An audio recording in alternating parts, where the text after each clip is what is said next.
Show me one country that USAID was in and education improved. Show me what country where USAID was in and healthcare improved. The social services they're bringing, it's peanuts. The American taxpayer needs to know the billions of dollars that are being given to USAID, a fraction is making it to the people. Let's look at what HIV/AIDS was used to do. We know of a program that was run out of South Africa where they actually were injecting people with the virus. The reason some of the AIDS virus spread as rapidly as it did in Southern Africa, there were some very dirty games being played on African people. They were using Africans as guinea pigs for experimental activities. Even when you look at every aspect, they're using us as guinea pigs. Yes, there is some good, a percentage of some good, but not all of it is done with good intentions. You look at agriculture, they're destroying African agriculture by introducing those GMOs. You plant your seed in one season, your soil is finished. We used to have seeds that we can use from one season to the other. The introduction of GMOs through these agencies, USAID is one of them. We are destroying Africa in a massive way. A little good is coming out, but by and large, the end result, they mean no good. They can turn around and give us an inventory and say, as long as you have been in Africa and also other parts of the world, show us your success rate. You claim you are helping governments with education and healthcare. Show us your success rate.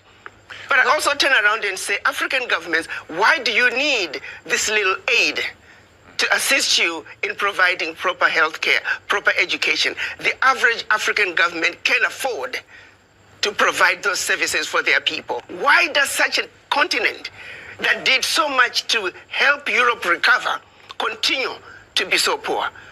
Let's be realistic here. Let's not talk about peanuts. Africa does not need the aid. What we need is for those who are exploiting Africa to stop. Africa has everything it needs. If Africa could have contributed as much as it did to the recovery of Europe post-World War II, why wasn't Africa equally developed? This is a wake-up call to the African leaders to take inventory of what is really happening in their countries. Do they really need the peanuts that are coming in as aid? What is really going out? If I may use the example of what happened in Niger, when the government decided they were going to take over the mining of their uranium. The French companies that were mining the uranium were paying the government 80 cents a kilo for the uranium, and then turning around and selling the uranium to the rest of the world at 200 euros a kilo. So that one move from the Nigerian government to say we are now going to take ownership of our own uranium, they went from realizing about $1 billion in uranium resources to over 300 billion a year. Do you realize what I'm talking about? No amount of NGO could bring that kind of money. And this is only one mineral. Now imagine the country taking inventory of all their minerals and benefiting from their natural resources like the rest of the countries in the Western world. That is what African leaders need to look at. Do you see that in the horizon of African leaders right now? Do you see them? Who do you see as the standout winners of that kind of change? And who do you think is still chasing AID contracts? Let me tell you, we need to look at what's happening in Burkina Faso, Niger, and Mali. President Traore is standing up. He is saying the natural resources in Burkina Faso, they belong to the people of Burkina Faso. Niger is doing the same thing. Mali is doing the same thing. Every leader must look at what's happening in the Sahel nations to say, like anybody else, you must take care of your people. You have your natural resources. You have everything you need to take care of your people. Why do you continue to be beggars? Look at what is being brought in by not only USAID, but all the NGOs in your country.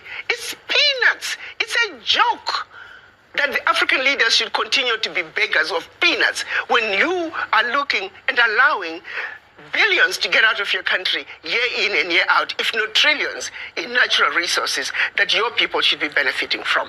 It is a wake-up call for African leaders to wake up and say, President Trump is saying, US first, America first. You too must say, your country first.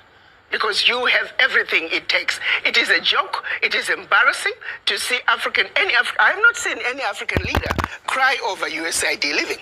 I can tell you for a fact, the average African leader privately is celebrating the exit of USAID because they know what is really going on.